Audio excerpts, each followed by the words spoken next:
Is on Israel, and all of the Western media focused on what happens next in the Gaza Strip. But of course, another country that has been under attack over the past 10 days is Syria by the Israelis attacking the airports in Aleppo and Damascus. But Western media is, of course, silent on that story, but we are not. And we are bringing in Kevork Almassian, Syrian journalist who writes and does great videos at Syrian Analysis for what is exactly happening in Syria, perhaps the lost country in this entire conflict right now. Kevork, good to see you. What can you tell us over the past few hours has been happening in Syria with these continued attacks on the Syrian civilian infrastructure? Thank you very much, Clayton, for having me again on your channel. And also thank you for shedding light on the different geopolitical conflicts in the region, which is very important for your audience as well. I believe the security situation is deteriorating in the region after the decision of Israel to wage a ground offensive against the Gaza Strip. The declared goal, according to Israeli officials, is to occupy the Gaza Strip and push the 2 million Palestinians to the Sinai region so that they would become refugees indefinitely, just like the 500,000 Palestinian refugees in Syria, 500,000 Palestinian refugees in Lebanon, and 2 million Palestinian refugees in Jordan, and the rest are spread all around the world. Those people never had the chance to go back to their countries after they were dispelled. So the Syrian side is definitely involved in this conflict with Israel, and they are trying to what is called in the military strategy in Syria is to increase the pace of the retaliation, depending on what the Israelis are planning in the Gaza Strip. When Antony Blinken visited the region, and he visited to Israel, also to Jordan, to Saudi Arabia, this has also preceded with a phone call for the first time between the president of Iran and with his counterpart, King of Saudi Arabia.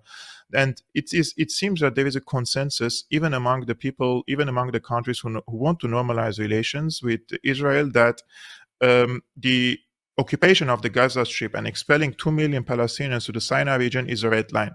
And accordingly, it seems that Syria wants to join the coalition of countries, especially Iran, Hezbollah, which is a very strong actor here, and the rest of the militant groups in the Gaza Strip, that if the Israelis want to wage this ground offensive, they will also retaliate.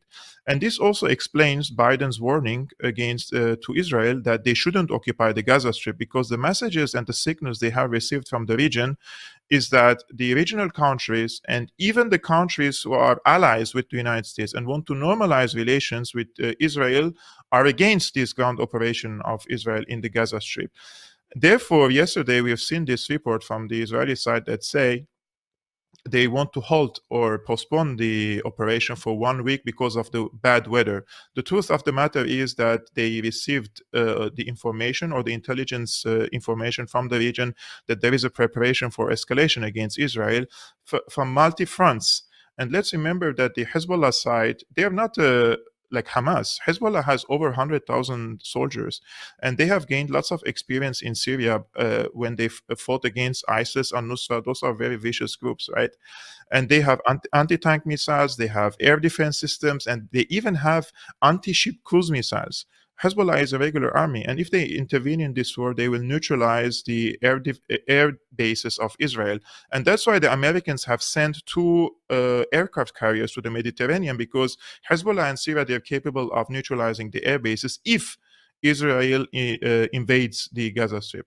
So Israel also at this same time is sending signals to Syria that if you intervene, I'm going also to bomb Syria. And what happened is in the past 10 days, they have bombed twice the Aleppo International Airport, which is used for civilian purposes, and also the Damascus International Airport, which is also used for civilian purposes. And the timing was very interesting because Israel bombed the airport just 1 day before the landing of the foreign minister of Iran to Syria.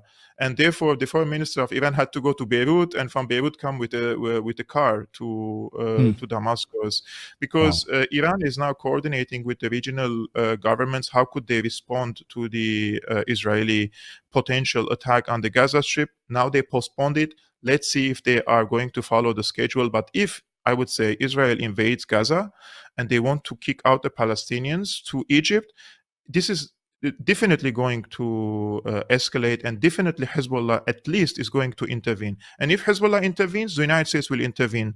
And if the United States intervene, then we are talking about regional war. Iran will also intervene. Syria will also intervene. So who benefits from this? We have to ask this question. Right. Follow the money, right? Who benefits from this? The United States using, of course, Israel as an aircraft carrier. As Robert F. Kennedy Jr. just said, this is one of the reasons why we support Israel, is because, in his words, Israel is basically an aircraft carrier for the United States in this region, of course. I want to bring up, well, you talked about the refugee question, and that was brought up over the past 48 hours by the ex-foreign minister for Israel. When asked what should happen to the Palestinians, he said they should be pushed out of Gaza. They should be funneled through into Egypt through the Rafah border crossing and set up a massive tent city in the desert. Get out of Gaza. And he held up Syria as an example of the success of a tent city for refugees. And he said, just like Syria and the Syrian refugees, this is what should happen to the Palestinians. Again, this is the ex-foreign minister of Israel. So can you talk about the great success of the Syrian refugees living in tents, sleeping on floors, and praying and hoping to actually get a sliver of a mattress to sleep on and so they don't freeze to death? I mean, it sounds like a great success. Clayton, as much as I personally try to be objective and not to use these words, but it's very psychopathic of him to give the example of the Syrian refugees as if it's a successful story. There are millions, 5 million Syrian refugees. Most of them are living in tents under dire conditions during the winter times. Every year, there are babies dying, there are mothers dying because there is no heating and there is no basic necessities for these people. The idea of encouraging the people to become a refugee at the first place was for political reasons. They wanted to weaponize the refugees against the Assad regime, so that they say the people are fleeing from the Assad regime and the Assad regime lost its legitimacy. This was the purpose of it. But they thought that this issue will be resolved very quickly in a few months, and these people can go back. But it has become 12 years of war right now. So these people have become permanently refugees. And now, since the powers who weaponized the refugees against Syria lost their interest with the refugees, now they're not even funding these refugees anymore. And these refugees, even if they want to go back to Syria, there are these NGOs that are all, of course, funded by the usual suspects in the NED, USAID, George Soros organizations. They are scaremongering the people and telling them that if you go to Syria, the Assad regime will murder you, so you should stay a refugee. They have created a new identity called the refugee. Like, I'm a refugee, I'm proud. There is even an Olympic team for the refugees right now. So they're creating an identity of people to become a refugee. Yes, of course, there is a Syrian woman, she's a swimmer. She participated in the Olympics in the refugee team and not in her Syrian national team. This is becoming a trend in the region, right? So when Ireland says he wants to copy the example of Syrian refugees, which means these people also will become refugees indefinitely. And remember, the refugees after the Nakba, after 1948 expulsion of the Palestinians from their homelands, they have remained refugees up until this moment. And this is going to be the case in Egypt. And the geography of Egypt is very difficult. It's a deserty environment. It's very warm and it lacks water. So they're going to send all these 2 million people there in a very dire situation and build them there, these so-called cities, and keep them there. So this is the solution of Israel. It's ethnic cleansing of the people from the Gaza Strip. Regardless of what is your opinion about Hamas, I've been personally attacking Hamas for 10 years now. But the people there, the civilians, these 2 million civilians have nothing to do with Hamas. And these people, they deserve to live in their towns, in their farms, and in their birthplace, right? And not to be expelled to somewhere else and then bring settlers from all around the world and settle them in these areas. And there is something very important here, Clayton. Israel uses this excuse all the time to expand.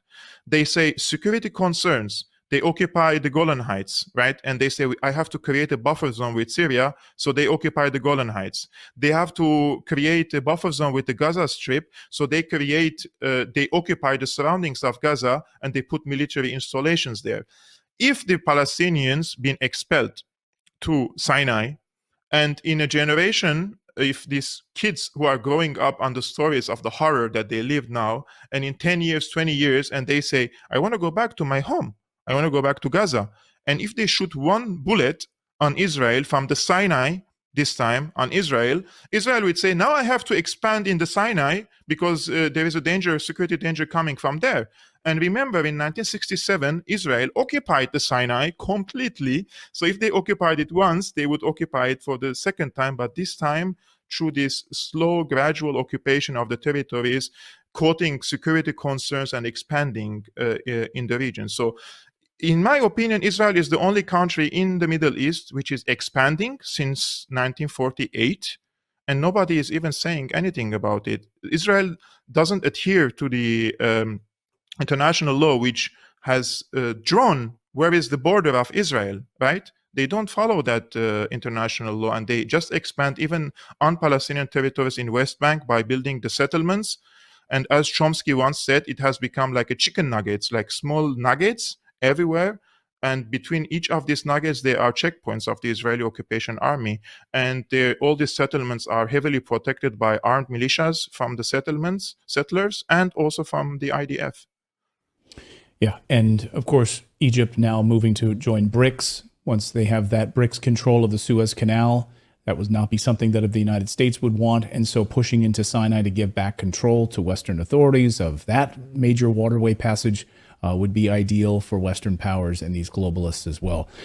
Kevork, I know you've got to run and to do some work there. Thank you for your continued amazing journalism on this. We really appreciate it. Thank you for keeping us abreast of what's happening in Syria, lest we forget what has actually been happening while the people there have been bombed over the past few days as well, and the Western press focusing on exclusively on what's happening in Israel. Thank you so much, Kevork. We appreciate it. Thank you very much, Clayton.